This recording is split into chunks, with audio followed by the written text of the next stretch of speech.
Hello les amis, bonjour, bonjour. Alors, je vous espère bien portant aujourd'hui. Bienvenue à cette nouvelle euh, vidéo à travers laquelle je vais essayer, comme d'habitude, vous présenter les quelques trades que j'ai pu prendre aujourd'hui.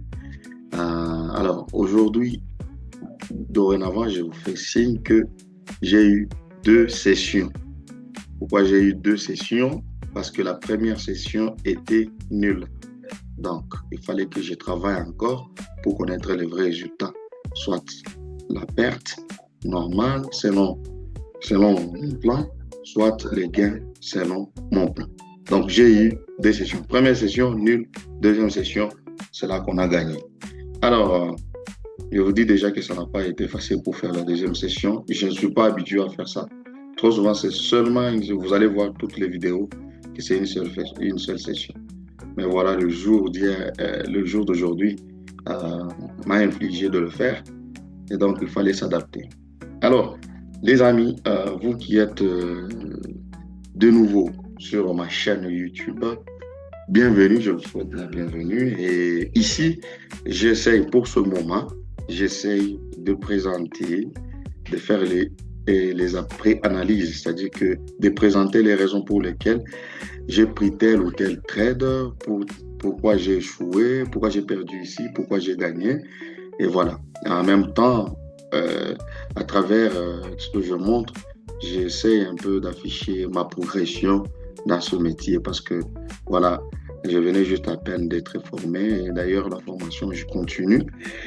Je n'ai pas encore fini. Et de toutes les façons, même si j'ai fini la formation, elle est quand même continuelle. Donc, j'essaie un peu d'avancer ensemble avec vous et à travers ces vidéos, ces différentes vidéos, vous aurez peut-être à apprendre quelque chose pour vous si vous êtes les amoureux du trading binaire. Alors, je précise qu'ici, il s'agit du trading binaire et non pas du trading traditionnel, le trading forex. Donc, voilà bien les amis. Déjà, la première position pour la première session. Tout ce que je vous montre ici, c'est pour la première session. Je vais vous préciser quand est-ce que ce sera pour la deuxième session. Donc, la première session, première position, vous voyez, pour ceux qui sont l'émissaire, on peut être something here. Voilà. Pour ceux qui sont déjà habitués, savent ce que c'est. Ils connaissent ce que c'est. Donc ici, vous allez voir que ici, là, donc cette partie-là, c'est une bougie rouge. Et l'autre partie, ici, c'est une bougie verte. Donc, en high time frame, déjà on a eu ça, n'est-ce pas? En high time frame, ce sont des conditions, hein. Et en low time frame, j'espère que j'avais pris les images pour montrer un peu les détails. Alors, généralement, pour prendre ces étapes, vous devez soit aller avec la tendance, soit dans un range. Alors, vous voyez ce marché, qu'il est en tout cas dans un range. Et c'est là qu'on a découvert notre setup de QM.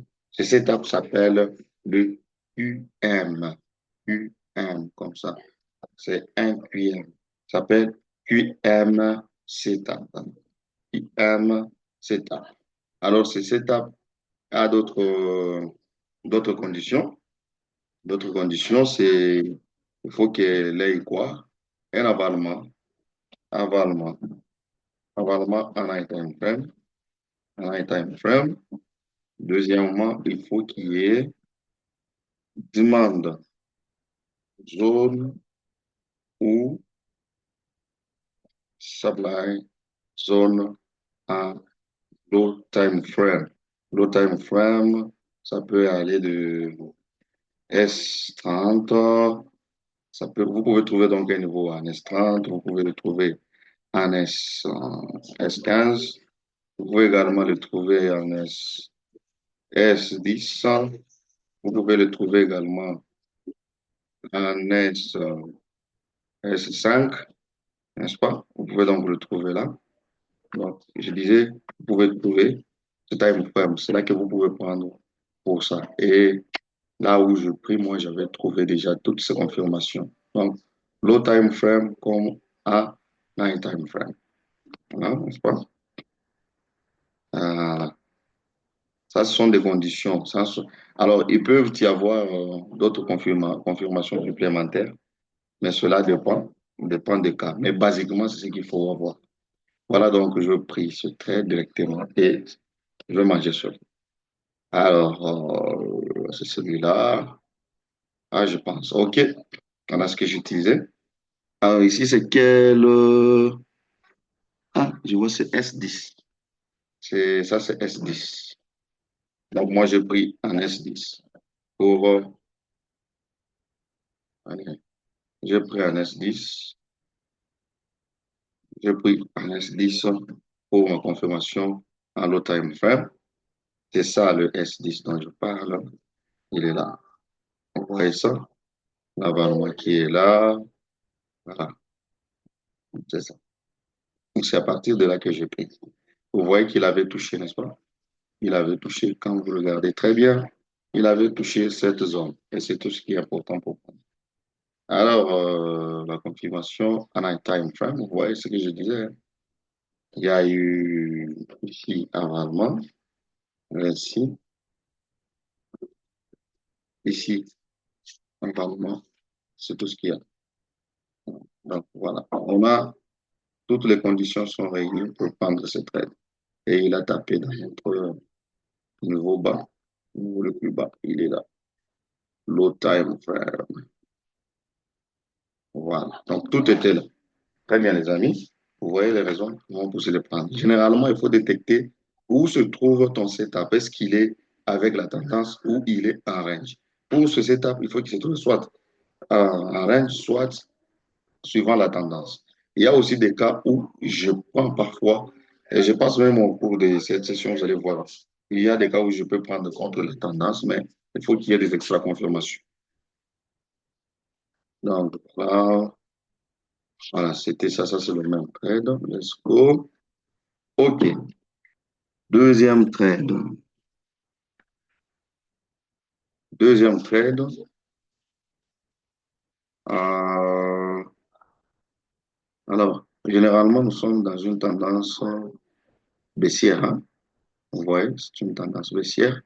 Ça, c'est un fake out, n'est-ce pas?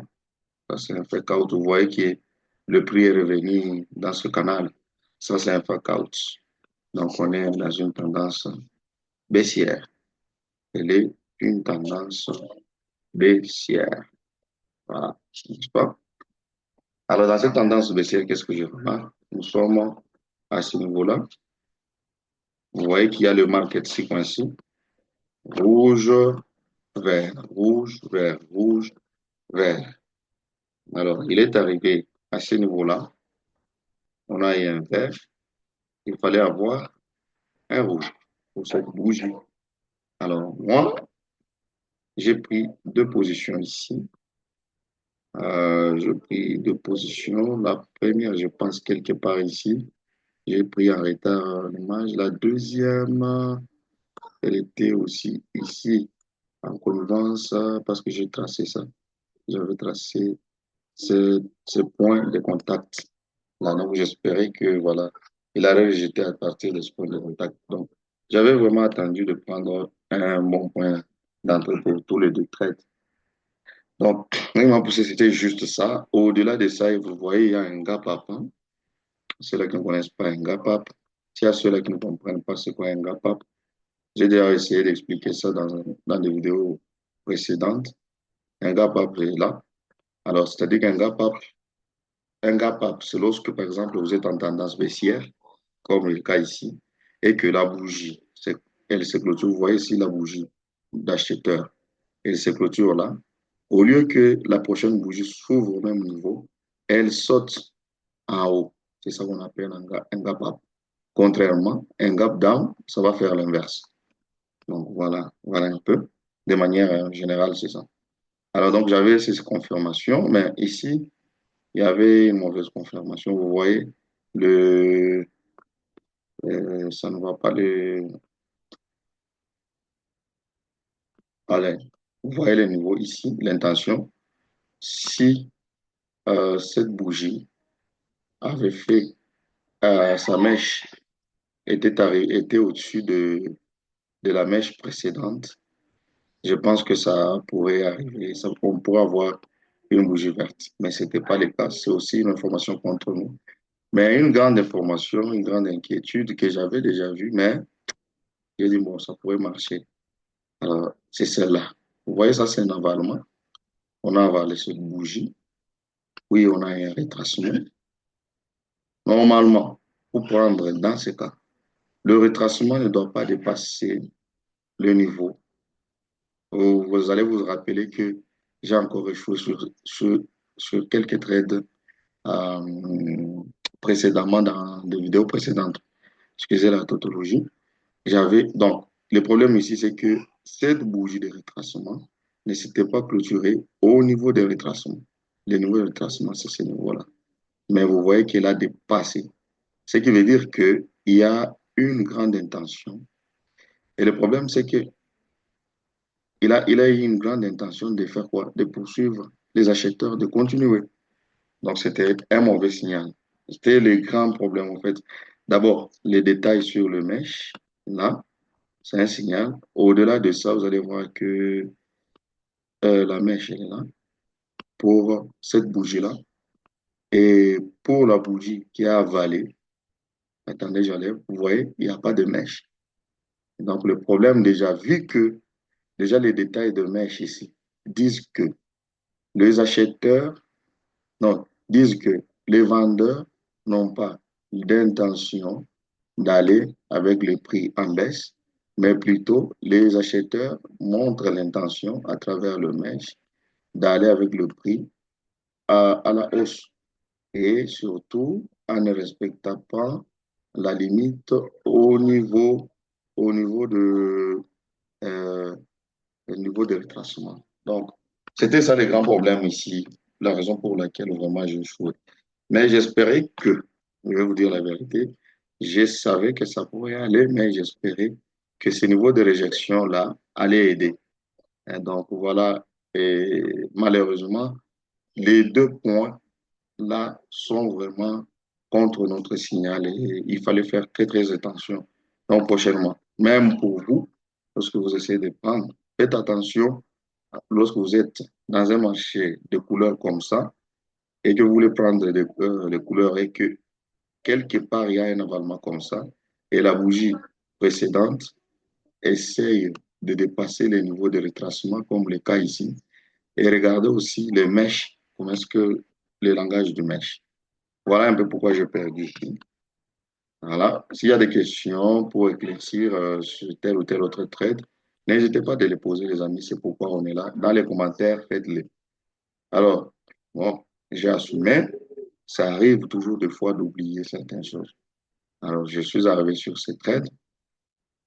Alors, déjà, vous allez comprendre que nous étions ici. Donc, c'était le troisième touch, hein. Vous savez, ça, c'est mon cas, on prolonge, c'est un niveau très fort, hein, vous voyez. C'est un niveau très fort et à chaque fois, nous avons une bougie, une grosse bougie se tape là-bas, les acheteurs entrent. Une grosse bougie qui se tape là-bas, les acheteurs entrent. Sauf ici, elle n'a pas fait, mais parce qu'il y a eu gap down, comme je disais, alors ils ont eu la force, les acheteurs ont eu la force d'entrer. Cette fois-là encore, la grosse bougie sera là-bas et sûrement ils vont entrer encore avec un gap down comme ici. Ouais. Euh,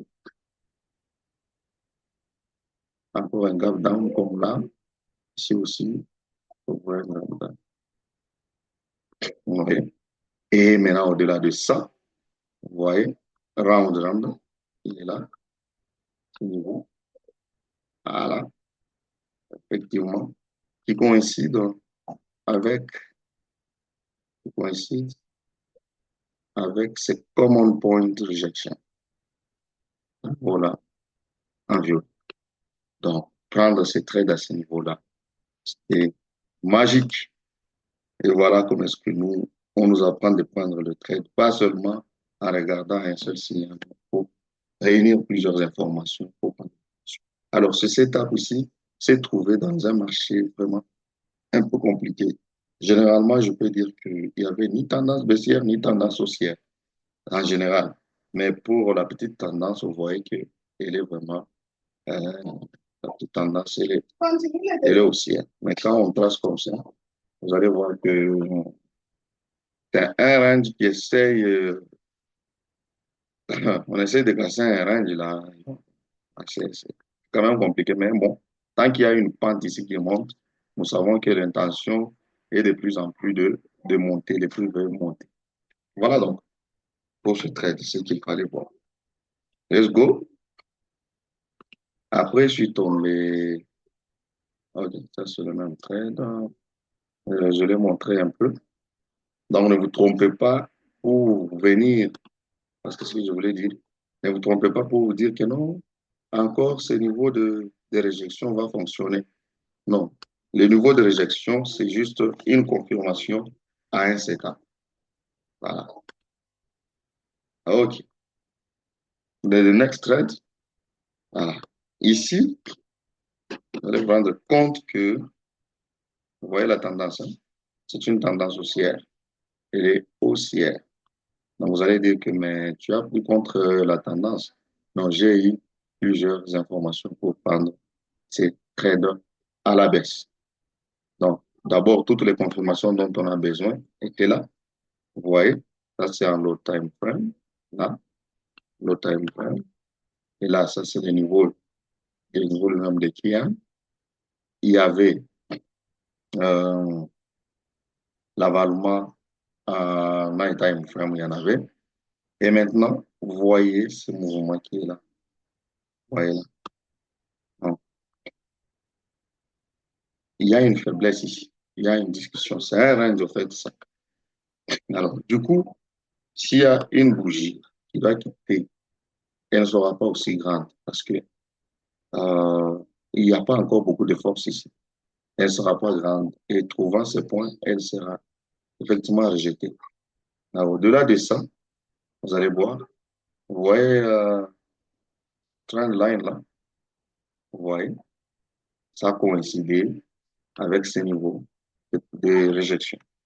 C'est ça l'extra confirmation pour moi. Donc, j'ai dit, voilà, quand ils vont arriver là, je vais frapper. Donc, il est là, il est là. Voilà. Donc, prendre le trade à ce niveau-là, là, c'est la meilleure des choses. Et c'est là que j'ai pris. Là que j'ai pris, chers amis, j'ai hésité. Il fallait que je prenne deux trades ici. Ça, c'était un bon trade. Mais j'ai hésité. Deux positions, j'allais dire. Mais je ne l'ai pas fait. Alors, j'attendais pour atteindre la limite de mes gars. J'avais fait, désolé, j'avais fait une grosse perte. Là où j'ai perdu les deux, là, sur ces trades-là euh, de couleurs. Voilà. On continue. Vous voyez comment est-ce que les niveaux étaient forts? Vous voyez? Les niveaux étaient très forts. Il tape seulement ce niveau-là que j'avais pris. Et les prix doivent normalement aller peut-être jusqu'à ce niveau-là. Parce qu'ici, il y a une demande de zone ici. Et c'est peut-être à partir de là que les prix peuvent choisir voilà, de répartir à la hausse. Ou peut-être ça peut être cassé hein, et continuer à la baisse, je ne sais pas, jusqu'encore à atteindre ces niveaux qui est encore fraîche. Ça dépend du marché lui-même, c'est du peu bon. Donc, nous, ça ne nous intéressait pas, ça. Ce qui nous intéressait, c'est qu'on a. Alors, let's go. Après, j'ai pris un cinquième trade. Généralement, la limite de mes trades, c'est 5. Mais lorsque, dans ce circuit-là, lorsque tout est respecté, par exemple, il y a une perte, puis gain, ouais, j'ai eu un gain, puis une perte, puis un gain, puis un gain, puis il a une perte. Donc, les pertes ne se rencontrent pas, tu vois. Normalement, je dois arrêter si euh, j'ai deux pertes qui se suivent. Il y a des cas, comme je disais hier, il y a des cas où je peux délibérément moi-même aller au-delà de ces limites-là, selon le contrôle de mes émotions. C'est ce que je disais. Il faut avoir un certain niveau, un peu d'expérience pour pouvoir juger certaines choses. Donc ici, c'était la cinquième position. Vous savez, c'est one touch, n'est-ce pas? Premier toucher, deuxième toucher, puis on a cassé. Cette cassure-là, elle était mauvaise, là. Ah, on a cassé.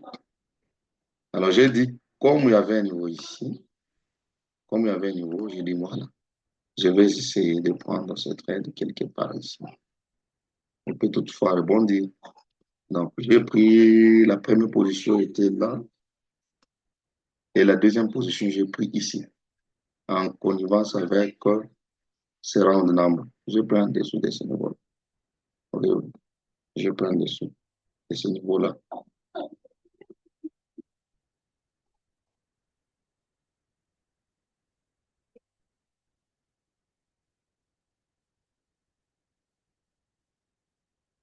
Voilà, c'est comme ça que j'ai pris ces trades-là et j'ai perdu les deux. Alors, c'était comme si les gains que j'ai fait précédemment étaient nuls. Alors, qu'est-ce que je fais? Euh, tout est là, tout était là, mais je pense ce qu'il faut faire attention, c'est même aujourd'hui, je voyais ça. Quand une grosse bougie casse un niveau, il y a une grosse décision qui est là. Le prix, souvent, oui, oui. Quand on casse un niveau, et vous voyez ce niveau, c'est un grand niveau. Oui, c'est un grand niveau. On a pris la décision de casser du coup comme ça, avec cette force-là. C'est dire que ici, il y a un grand investissement qui s'est passé là. Un grand investissement et qu'ils ne peuvent pas s'arrêter. Je pense que si ce niveau-là n'était pas là, ça là, ces deux points-là, s'ils n'étaient pas là, je pense qu'il n'allait pas couper avec force comme ça. Mais il a coupé avec force parce que ça, c'est un grand niveau. Regardez, regardez où est-ce qu'il a, à ce niveau-là, là où il a amené les prix. Là, non, quand même. C'est plus pour la deuxième fois, troisième fois. Donc, c'était un grand niveau qu'on a cassé avec force et que, voilà, le prix, le marché n'allait pas s'arrêter là, sûrement, sûrement. Avec force, ils vont continuer pour aller s'arrêter quelque part et peut-être venir chercher, espérer venir chercher un niveau quelque part ici qui a causé la cassure de ces niveaux afin de prendre avec euh, pas les common points, les DP, les decision points, non les prendre ici. Il fallait attendre que les mouvements reviennent. Voilà, bon. Si vous ne comprenez pas ce que j'explique ici, vous avez le droit de poser des questions. Ok, merci beaucoup. C'était cette perte-là. Il ne faut pas frustrer. Et je me suis dit, bon, je vais m'accorder la chance de faire quoi? De trouver un dernier trade parce que là, j'étais en perte, ouais, d'une seule perte. Et puis après, j'ai trouvé ce trade-là. Tendance fortement haussière. Ah, ça, c'est ma stratégie, hein. Elle est de longue date, cette stratégie-là. J'ai d'abord deux informations, trois. On a une tendance, d'abord la première. J'ai de grosses bougies ici. Après ces grosses bougies, ce qui est dans, il faut un momentum. Au moins trois bougies, trois bonnes bougies. Mais ces bougies aussi n'étaient pas mal. Et puis, on a un retracement qui s'est fait là. Oui, un retracement. Après ce retracement, on a les, les acheteurs qui entrent et qu'on repousse. Les acheteurs qui entrent et qu'on repousse par le vendeur. Vous voyez la tête là, la mèche là. Alors, c'est vide qui reste là parce que nous sommes dans une forte tendance. C'est vide qui reste là. Les acheteurs vont faire le tout pour aller le combler. Ça, là. Ils vont faire le tout pour la loger, pour y partir de là. Et j'ai gagné. Ouais, j'ai gagné donc ce trade-là. J'étais toujours à vous rappeler que c'est toujours dans un compte réel. Vous voyez? Toujours un compte réel. Donc, nous apprenons tous à travers ce compte réel. Et c'était les deux derniers trades pour la première session. Et j'ai fait un nul. Donc, récapitulation pour ça. Récapitulation, les gars. Oh, premier trade, vous voyez, j'ai expliqué. Deuxième trade. Non, désolé. Ce sont les détails sur le premier trade. Alors, deuxième trade, vous voyez les raisons. Première raison qui était contre notre, notre position. Alors, première raison, c'est d'abord les détails sur le mesh. Ici, les vendeurs n'ont pas pu dépasser euh, leur dernier lot. Donc, le dernier lot a chargé, ce qui annonce une nouvelle tendance. Et là, c'est très clair. Hein? La mèche, l'intention des acheteurs plus haut, les vendeurs sont plus bas. Ça, c'est la première raison. Deuxième raison, les niveaux de retracement n'étaient pas respectés, malgré qu'il y avait un gap up et que nous étions dans une tendance baissière. Donc, les deux informations-là, il fallait faire attention. Malgré qu'on avait aussi, ce qui m'a donné encore beaucoup de confiance, les common point rejection. Dans ce cas ici, comme il y avait ce niveau-là, ce round number, il fallait venir prendre ce round number, tout en espérant qu'ils peuvent au moins respecter ce niveau, comme ce qui s'est passé. Donc, prochainement, il faut miser sur ça. Très important. Vous voyez? Et puis mettre un peu d'argent. Pas comme ce que je fais, mettre deux positions et faire de beaucoup. Ce n'est pas idéal. Donc, voilà. Ça, c'est la deuxième position. Après, on a eu ce trade-là que j'avais bien expliqué. Nous avions eu également ce beau trade. Et par la suite, on a eu ce trade-là qui avait une raison d'échouer à cause de cette force de cassure, de casser un point, un SNR, un très grand point. Pour le casser, il faut avoir vraiment de la force. Donc, les vendeurs ici étaient très forts et que leur force n'allait pas se limiter seulement sur cette bougie. Prochainement, je vois cette information, ça me sert bien. Donc, voilà, ça c'est là. Et le dernier trade, on a été gagnant. On a une tendance fortement haussière. On a ces deux grosses bougies. On a un retracement. On a les vendeurs, les acheteurs qui entrent mais qu'on repousse. Il y a un vide à combler. Alors, il fallait que les acheteurs comblent ce niveau-là. Voilà un peu pour la première session et c'était un match nul. Alors, c'est comme ça qu'après quelques heures, je suis revenu dans le marché pour pouvoir encore aider. Et donc, voilà, j'étais là. C'est catastrophique. Hein. Ça faisait longtemps. Je me rappelle, c'est le mois passé que j'ai rencontré ce cas. N'est-ce pas? Vous voyez, une très bonne cassure. En trading, il faut être, tu ne peux pas te tromper, tu ne peux pas te mentir toi-même. Premier touch, deuxième touch, troisième touch, on fait quoi? Troisième touch, nous avons cassé le niveau. Le niveau est cassé. Quand le niveau est cassé, où est le prochain niveau? Vraiment, le vrai prochain niveau. Où est-il? Je pense qu'il était là. Il était là, le prochain niveau. Comme ils ont cassé, parce que c'est là qu'ils allaient peut-être aller, pouf, et voilà, revenir ici. Ouais, ici, c'est qu'il y a une demande de zone. Ils allaient revenir ici pour faire un pullback, n'est-ce pas? Revenir ici, faire un pullback et repartir peut-être. Et repartir. Voilà. C'est un peu comme ça ce que ça pouvait être. Alors, ici, souvent, ce qui est bien, s'il fallait prendre ce trade-là, il fallait qu'ici, qu'il y ait quelque part ici pour empêcher. Parce que j'ai pris la position ici avec un bon point d'entrée.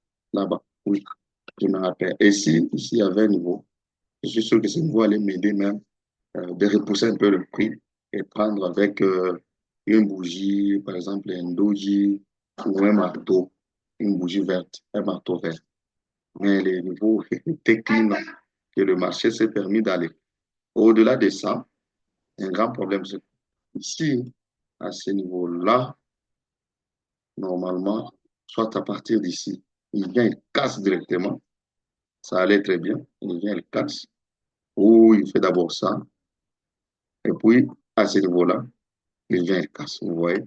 Ça allait être une cassure directe. Mais il a fait un petit, euh, une cassure retardée. Et vous allez voir, il a tapé dans cette trend line-là, il est revenu là et il est parti. Vous voyez, ça fait déjà une tendance. Je ne prends pas, je ne prends pas, je vais trouver quelques cas. Quand c'est avec une tendance comme ça crée une tendance et puis ça vient casser.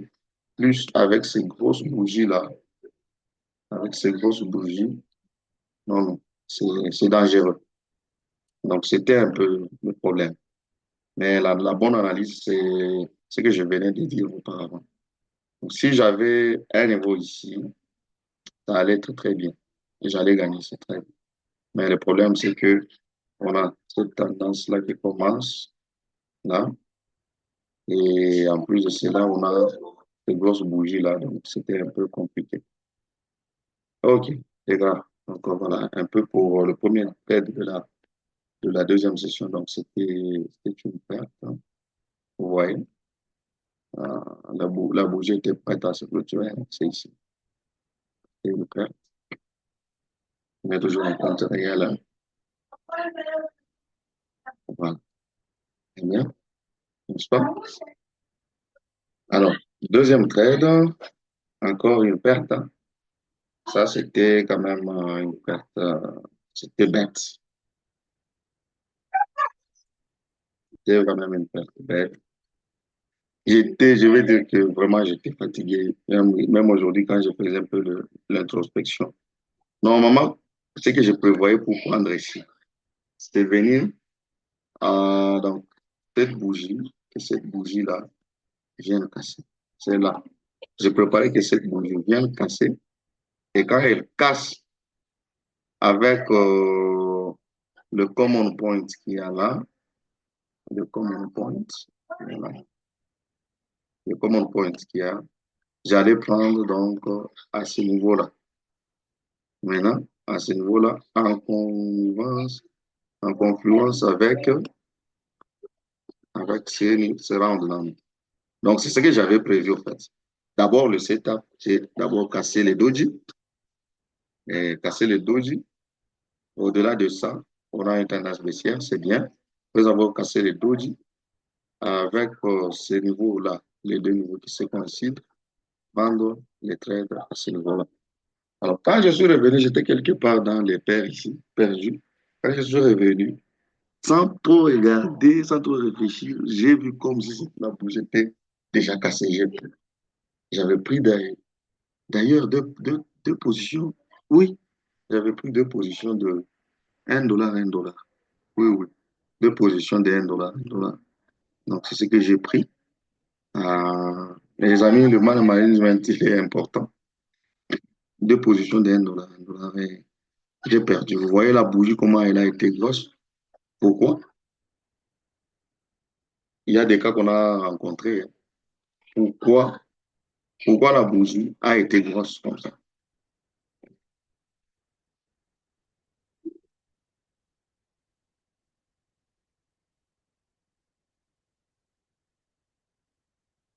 OK. Donc, voilà. Qui sait pourquoi la bougie a fait ça? Parce que d'abord, il n'y avait pas une cassure.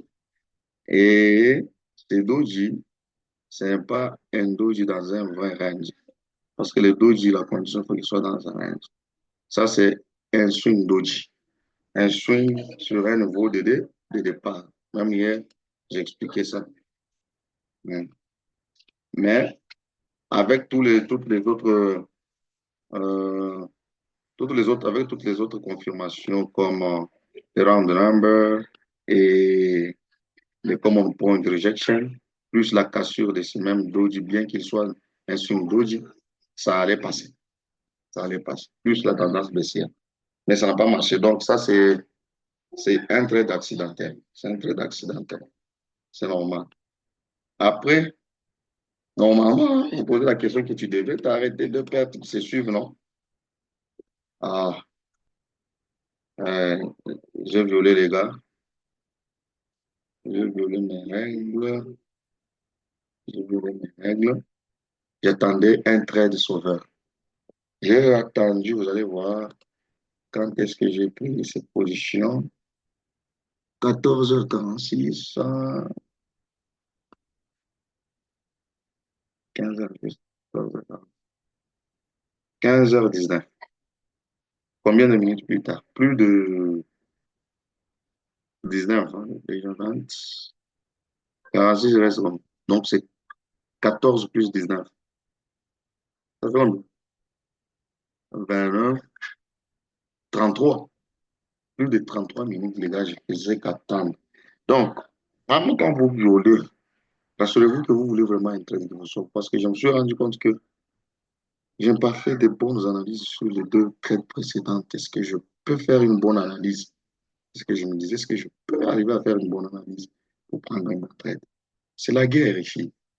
Malgré, je savais que j'ai voulu, mais je voulais me délivrer. Donc voilà ce qui s'est passé là. Euh, je n'avais pas, je n'avais pas un truc là. Je n'avais pas un trade qui avait marqué les gains. Vous voyez vous-même ce trade, comment il est. C'est un très joli trade. Nous sommes dans un marché vraiment qui est en range, hein. Et on a aussi un petit range ici. Ça, c'est un petit range, n'est-ce pas? Et vous savez, en range, qu'est-ce qu'on prend? On prend des trades sur des niveaux. On prend des trades sur des niveaux. Vous voyez ce que vous remarquez? Rouge, rouge, ici rouge, vert. Rouge, vert. Rouge, bien qu'il n'avait pas touché le fond, vert. Moi, j'avais vu les dangers, on connaît, hein. Les vides qui étaient là, j'étais au courant, je savais que ça, là, ça peut être comblé. Je n'ai pas donc voulu prendre ce trade-là. J'ai refusé de le prendre. Alors après seulement leur entrée ici, j'ai commencé à réfléchir. Quand les acheteurs sont entrés ici, j'ai commencé à réfléchir que je peux prendre un trade ici. Et surtout, si ce trade vient à toucher ce niveau de connexion ici, s'il vient toucher, pourquoi je le prends? Et c'est ce qui s'est passé là. Mais heureusement encore, vous voyez un gap down qu'on a eu, la bougie clôture ici. Mais au lieu de, au lieu de commencer par s'ouvrir là et partir comme ça, non, elle n'a pas voulu. Elle m'a fait un cadeau. Quand vous attendez, les gars, vous avez un joli truc. La bougie s'est ouverte ici. Elle a sauté, vous voyez les sauts. Donc, dès là, elle a sauté ici pour commencer à s'ouvrir ici. Et quand elle s'est ouverte ici, directement, j'ai pris déjà un trade ici. Donc, j'ai pris ici un trade. Quand la bougie a commencé à venir, j'ai pris encore deux positions. J'ai pris ici une position, une deuxième position ici. Oui, c'est comme ça. Ouais, avec la flèche. Première position là-bas. Deuxième position. Euh, voilà. Première position ici. Deuxième position ici. Troisième position ici. Et les deux autres positions ici. Quand il a touché, parce qu'il lui, il s'est permis d'arriver ici. Donc, j'ai pris deux autres positions ici. Et qui faisait cinq positions. J'ai dit, bon, comme on dit chez nous, Oye Koya et Ya, advienne que pourra. J'ai pris cinq positions. J'étais tellement sûr, j'ai dit ça, c'est 99%. Et j'ai pris les gars, imaginez qu'est-ce qui s'est passé. La bougie s'est clôturée en paix. c'était une joie, une consolation. Et j'ai arrêté. Et en plus, elle s'est fermée encore avec elle s'est ouverte avec un gap. Regardez là où elle est venue s'ouvrir. Donc, encore un extra avantage pour moi. Et c'est là que j'ai arrêté pour les 2 sessions. Ah, un peu le combat, les gars. Ça n'aurait jamais été facile. Mais voilà, c'est comme ça qu'on fait les choses. Et c'était ça. Je ne sais pas s'il y a des questions. Je sais que cette session a été un peu longue. Donc, je m'arrête par là. Et à vous de poser des questions, des commentaires, comme d'habitude. Je prendrai le temps de revenir et de lire, vos commentaires. Comme ça, pour s'assurer que nous avançons, nous essayons d'avancer ensemble. Voilà donc les gars, je vous dis merci et à la prochaine vidéo. Portez-vous bien, chers amis. Bye bye.